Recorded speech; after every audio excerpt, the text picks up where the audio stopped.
Hello students, Assalamu alaikum. I hope you all are doing well. We'll be discussing genomics and proteomics in today's class. So let's start with the definitions. There are three important definitions that we need to know before proceeding further. First is proteomics.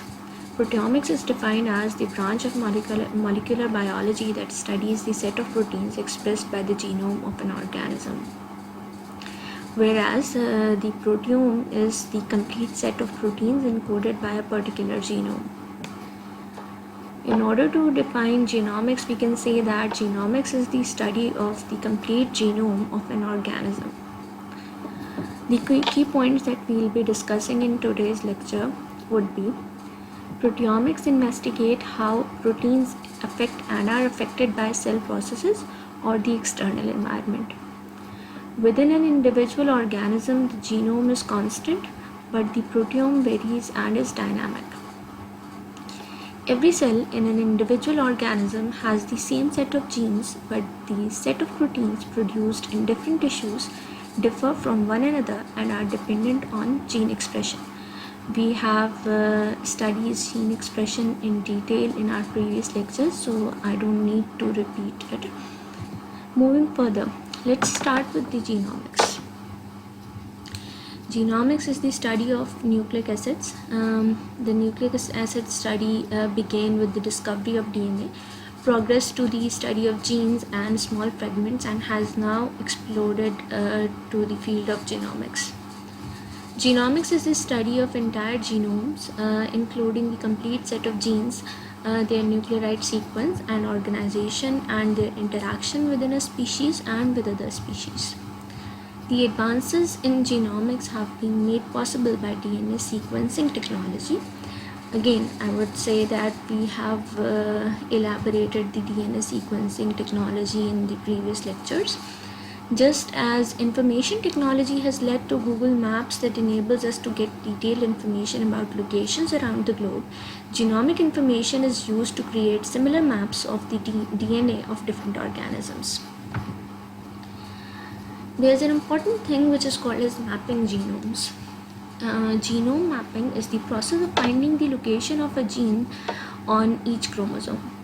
The maps that are created are actually comparable to the maps that we use to navigate streets. A genetic map is an illustration that lists genes and their locations on a chromosome. Genetic maps provide the big picture, similar to a map of interstate highways, and use genetic markers similar to landmarks.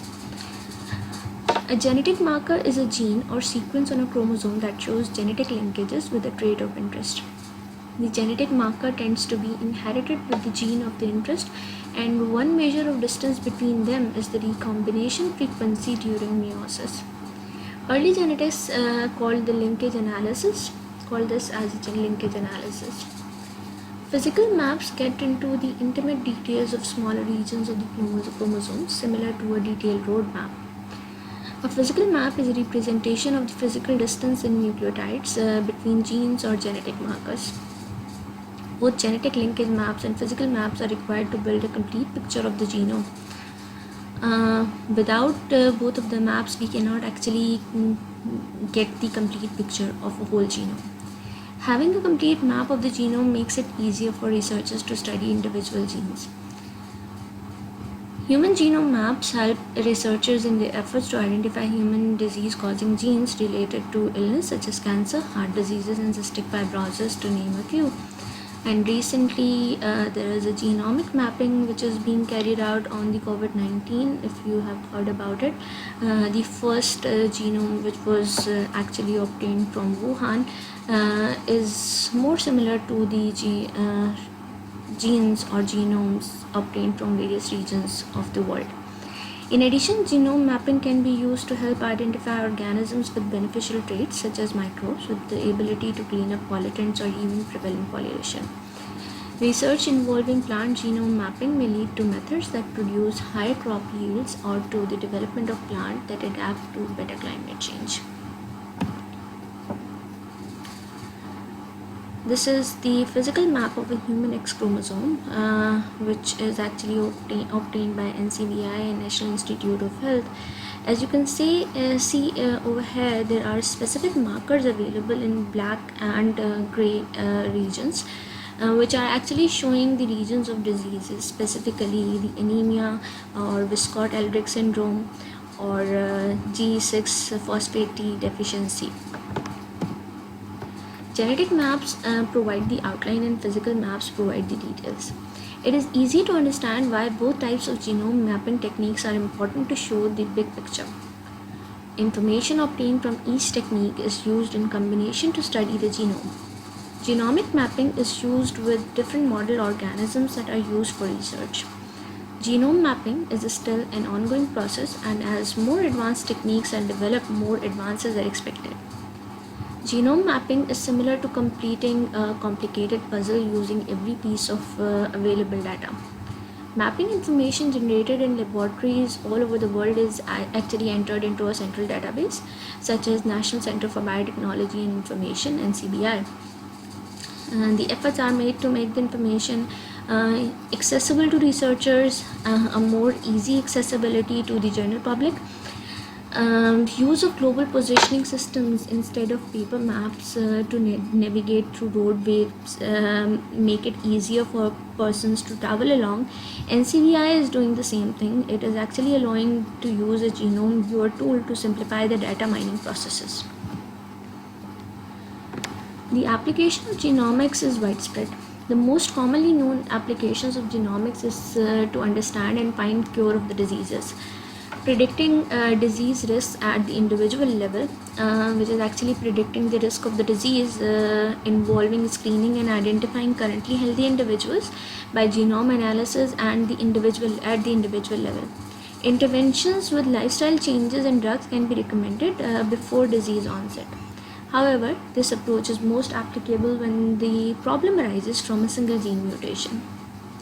Such defects only account for about 5% of the diseases found in the developed countries. Most of the common diseases, such as heart diseases, are multifactorial or polygenic, which refers to a phenotype characteristic that is determined by 2 or more genes, and also environmental factors such as diet. There are genome-wide association studies. Since 2005, it has been possible to conduct a type of study called a genome-wide association study, or GWAS. GWAS is a method that identifies differences between individuals in single nucleotide polymorphisms, SNPs, that may be involved in causing diseases. The method is particularly suited to diseases that may be affected by one or many genetic changes throughout the genome. It is very difficult to identify the genes involved in such a disease using family history information. The GWAS method relies on a genetic database that has been in development since 2002 called the International HapMap Project. The HapMap project sequenced the genomes of several hundred individuals from around the world and identified groups of SNPs. The groups include SNPs that are located near to each other, or chromosomes, so they tend to stay together through recombination. The fact that the group stays together means that identifying one marker SNP is all that is needed to identify all the SNPs in the group. There are several millions SNPs identified, but in identifying them in other individuals who have not had their complete genome sequenced is much easier because only the marker SNPs needs to be identified. In a common design for GWAS, 2 groups of individuals are chosen. One group has the disease and the other group does not. The individuals in each group are matched in other characteristics in order to reduce the effect of confounding variables causing differences between the 2 groups. For example, the genotype may differ because the 2 groups are mostly taken from different parts of the world. Once the individuals are chosen, and typically their numbers are 1,000 or more for the study to work, samples of the DNA are obtained. The DNA is analyzed using automated systems to identify large differences in the percentage of particular SNPs between the 2 groups. Often the study examines 1 million or more SNPs in the DNA. The results of GWAS can be used in two ways. Number one, the genetic differences may be used as markers for susceptibility to the diseases in undiagnosed individuals. And number two, the particular genes identified can be targeted for research into the molecular pathway of the disease and potential therapies. An offshoot of the discovery of gene association with the disease has been the formation of companies that provide a so-called personal genomics that will identify risk levels for various diseases based on an individual SNP's complement. The science behind these services is controversial because GWAS looks for associations between genes and diseases.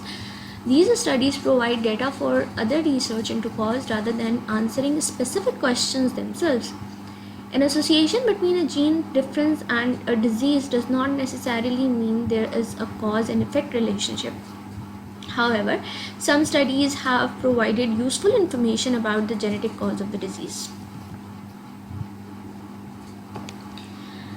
Let's move forward. Let's discuss about pharmacogenomics.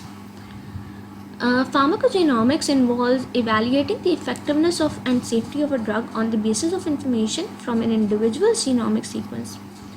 Personal genome sequence information can be used to prescribe medications that will be most effective and least toxic on the basis of the individual patient's genotype. Studying changes in gene expression could provide information about the gene transcription profile in the presence of the drug, which can be used as an early indicator of the potential or toxic effects. For example, genes involved in cellular growth and controlled cell death, when disturbed, could lead to a growth of cancerous cells. Genome-wide studies can also help to find new genes involved in the drug toxicity. The gene signatures may not be completely accurate but can be tested further before pathogenic symptoms arises. There is another terminology which is used nowadays that is called as metagenomics. Traditionally, microbiology has been taught with the view that microorganisms are best studied under pure culture conditions, which involves isolating a single type of cell and culturing it in the laboratory. Because microorganisms can go through several generations, in a matter of hours, their gene expression profiles adapt to the new laboratory environment very quickly. On the other hand, many species resist being cultured in isolation. Most microorganisms do not live as isolated entities, but in microbial communities known as biofilms. For all of these reasons, pure culture is not always the best way to study microorganisms. Metagenomics is the study of the collective genome of multiple species that grow and interact in an environmental niche. Metagenomics can be used to identify new species more rapidly and to analyze the effect of pollutants and on the environment. Let's see the figure. This is the figure which shows the metagenomics involving isolating DNA from multiple species within an environment niche. And the DNA is cut and sequenced and allowed to enter a genome sequence of multiple species to be reconstructed from the sequence of overlapping pieces. Like each color represents DNA from different species. All the genomic data from a particular environment is cut into fragments and ligated into a cloning vector. This is the cloning vector. The fragments are sequenced and regions of overlap are used to determine the genomic sequence. Metagenomics technique can now also be applied to communities of higher eukaryotes such as fish. Let's discuss now the proteomics. Proteomics is a relatively recent field. The term was coined in 1994 while the science itself had its origin in electrophoresis technique of the 1970s and 1980s. The study of proteins, however, has been a scientific focus for a much longer for a much longer time. Studying protein generates insight into how they affect cell processes. Conversely, this study also investigates how proteins themselves are affected by cell processes or the external environment. Proteins provide intricate tools for control of cellular machinery. They are in many cases components of the same machinery.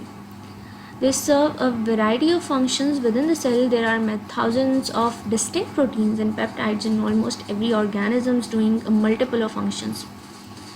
The goal of proteomics is to analyze the varying proteomes of an organism at different times in order to highlight differences between them. In order to put it more simply, proteomics analyzes the structure and function of biological systems. For example, the protein content of cancerous cell is often different from that of a healthy cell. Certain proteins in the cancerous cells may not be present in the healthy cell, making these unique proteins good targets for anti-cancer drug therapy. The realization of this goal is difficult. Both purification and identification of proteins in any organism can be hindered by a multitude of biological and environmental factors. The study of the function of proteomes is called proteomics. A proteome is the entire set of proteins produced by a cell type. Genomics led to proteomics via transcriptomics as a logical step.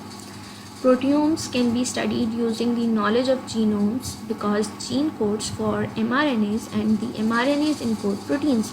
In easy words, we can say that DNA is making DNA, DNA is making RNA, specifically messenger RNA, and then RNA is making proteins.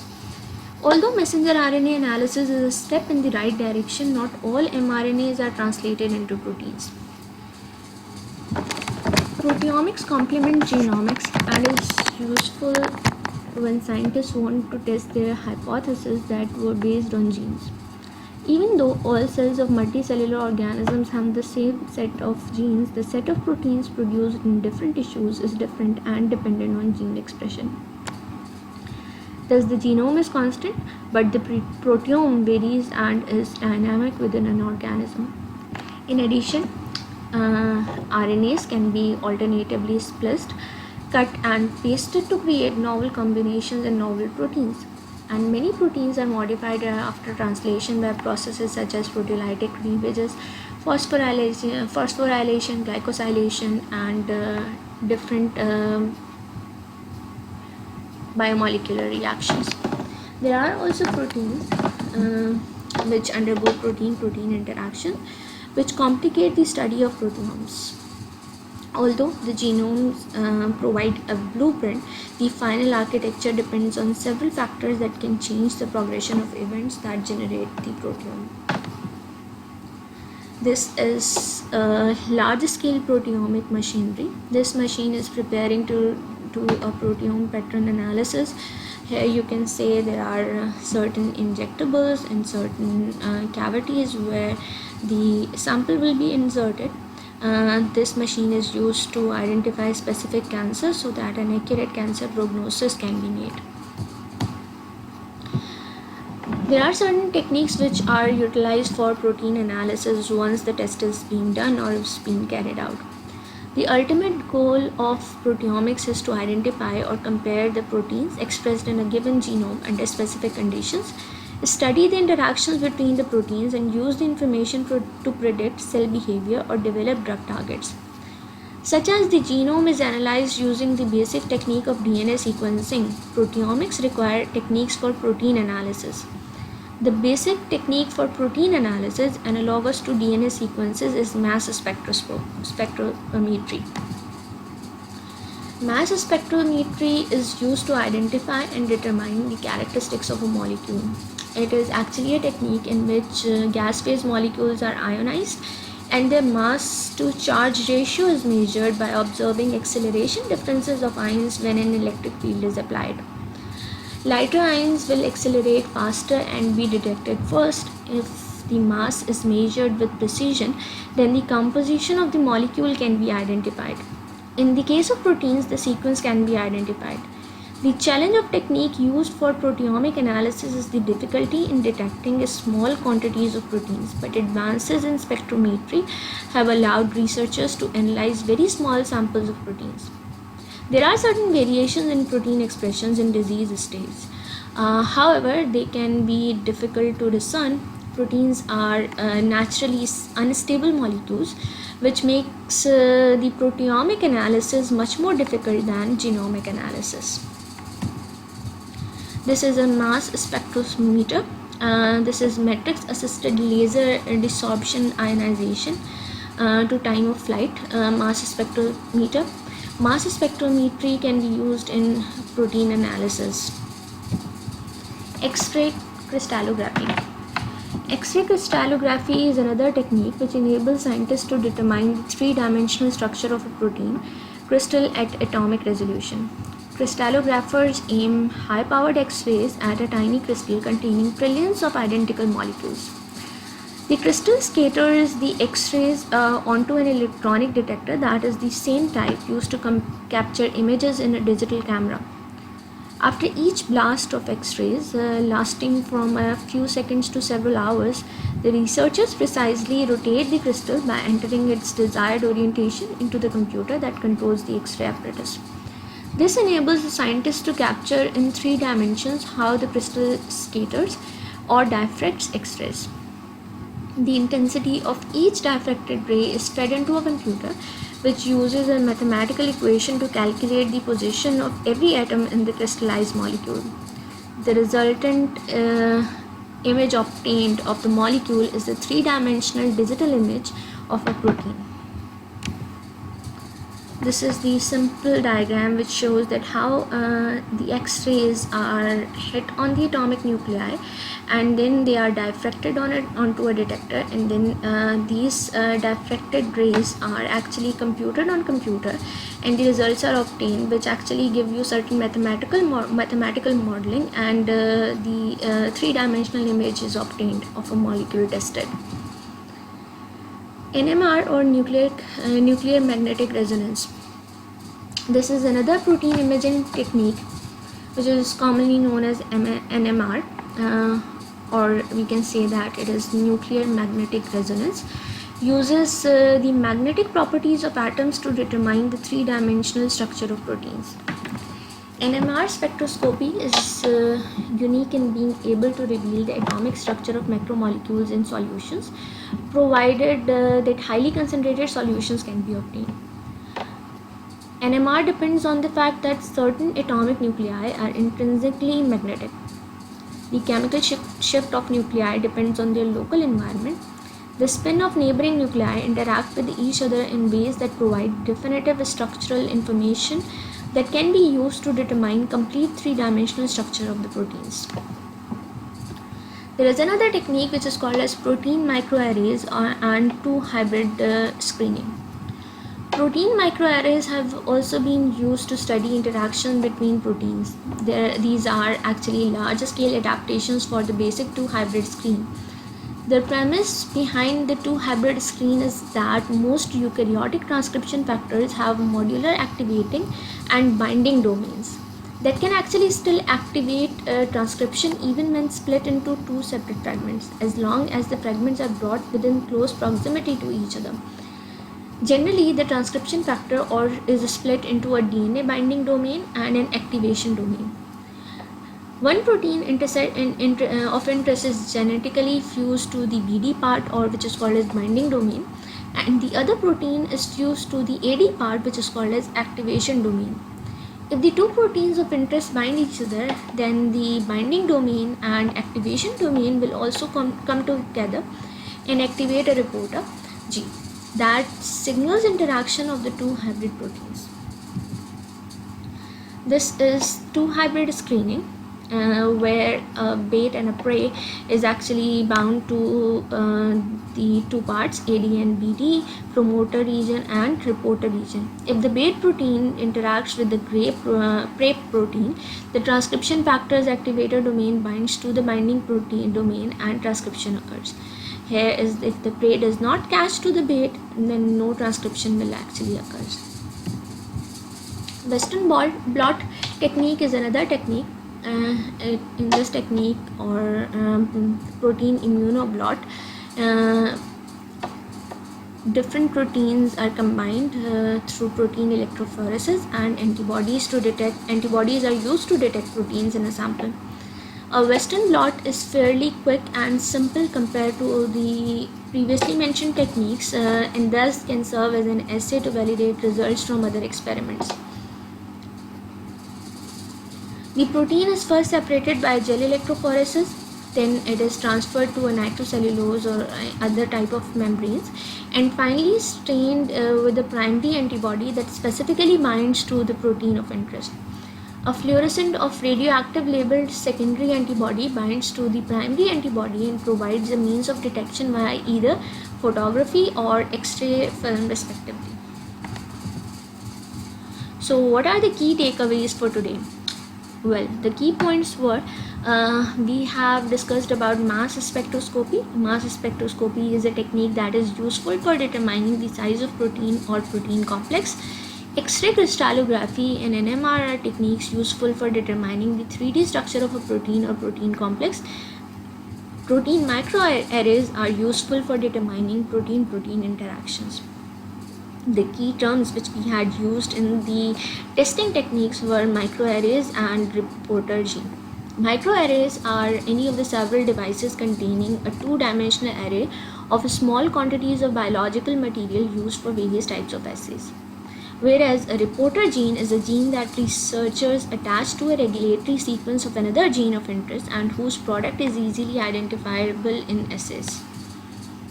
The glossary for today's lecture is certain definitions. So let's repeat it. What is a biomarker? An individual protein that is uniquely produced in a disease state is called a biomarker. What is a genetic map? An outline of genes and their location on a chromosome that is based on recombination frequencies between markers is a genetic map. How genomics is defined? The study of the entire genome, including the complete set of genes, their nucleotide sequence and organization, and their interactions within a species and with other species. Metagenomics is the study of collective genomes of multiple species that grow and interact in an environmental niche.